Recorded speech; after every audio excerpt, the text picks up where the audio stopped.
আসসালামু আলাইকুম ষষ্ঠ শ্রেণীর শিক্ষার্থীবৃন্দ, আশা করি তোমরা ভালো আছো। আজকে আমরা কি শিখবো? আজকে আমরা শিখবো অনুশীলনী 1.2 এর পূর্ব ক্লাস। এর মানে হচ্ছে অনুশীলনী 1.2 শুরু করার পূর্বে যে খুঁটিনাটি বিষয়গুলো জানতে হবে তার প্রথম পর্ব হলো আজকে। তাহলে আজকে আমরা কি শিখতেছি? আজকে আমরা শিখতেছি মৌলিক সংখ্যা এবং যৌগিক সংখ্যা। তো শুরুতে আমাদের জানতে হবে মৌলিক সংখ্যা কাকে বলে এবং যৌগিক সংখ্যা কাকে বলে। মৌলিক সংখ্যা যে সংখ্যা এক এবং নিজেকে ছাড়া আর কোনো সংখ্যা দ্বারা বিভাজ্য নয় তাকে মৌলিক সংখ্যা বলে। এবং যৌগিক সংখ্যা কাকে বলে? যে সংখ্যা এক এবং নিজেকে ছাড়া অন্যান্য সংখ্যা দ্বারা বিভাজ্য তাকে যৌগিক সংখ্যা বলে। এখানে বিভাজ্য বিষয়টা কি? বিভাজ্য মানে ভাগ করা যায়, আর বিভাজ্য নয় মানে ভাগ করা যায় না। দেখেন, এটা সংজ্ঞা যতই মুখস্থ করো না কেন তোমরা কিন্তু বুঝতে পারবে না, এর জন্য তোমাদেরকে উদাহরণ জানা প্রয়োজন। তাহলে চলো আমরা উদাহরণের মাধ্যমে শেখার চেষ্টা করি। আমরা প্রথমে লিখতেছি মৌলিক সংখ্যা। কি সংখ্যা? মৌলিক সংখ্যা। আর এই পাশে দিচ্ছি আমরা যৌগিক সংখ্যা। যৌগিক সংখ্যা, মৌলিক সংখ্যা এবং যৌগিক সংখ্যা। আমি এখানে লিখতেছি 7, 13। এখানে আমি দুইটি সংখ্যা লিখেছি।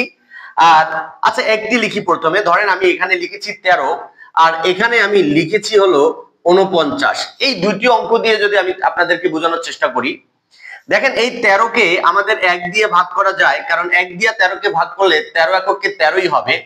আবার এই 13 কে আমরা যদি 13 দিয়ে ভাগ করি তাহলে উত্তরটা কিন্তু 1 হবে, আর 1 দিয়ে ভাগ করলে উত্তরটা কিন্তু 13 হবে।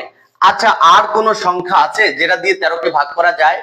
আচ্ছা, 13 কে যদি আমরা 2 দিয়ে ভাগ করি যায় না, দশমিক আসে। 13 কে যদি আমরা 3 দিয়ে ভাগ করি তারপরে দশমিক আসে।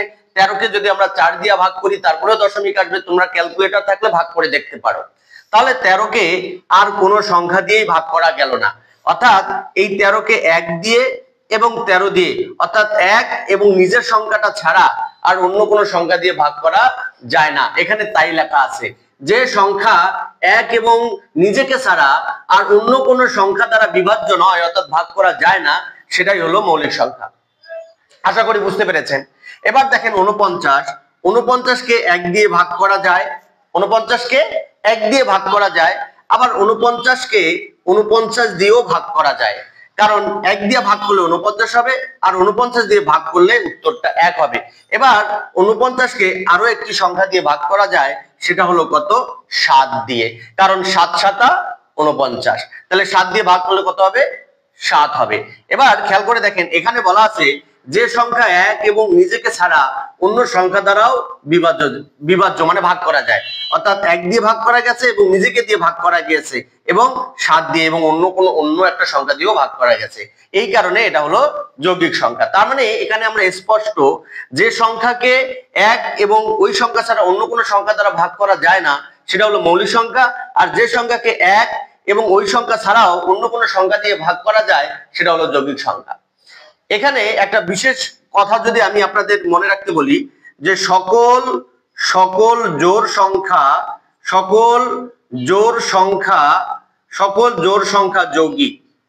সকল জোড় সংখ্যা যৌগিক শুধু 2 ছাড়া, শুধু 2 ছাড়া। তাহলে 2 কি? 2 হইল মৌলিক। 2 কি? মৌলিক। আর এক সংখ্যাটি মৌলিকও নয়, মৌলিক বা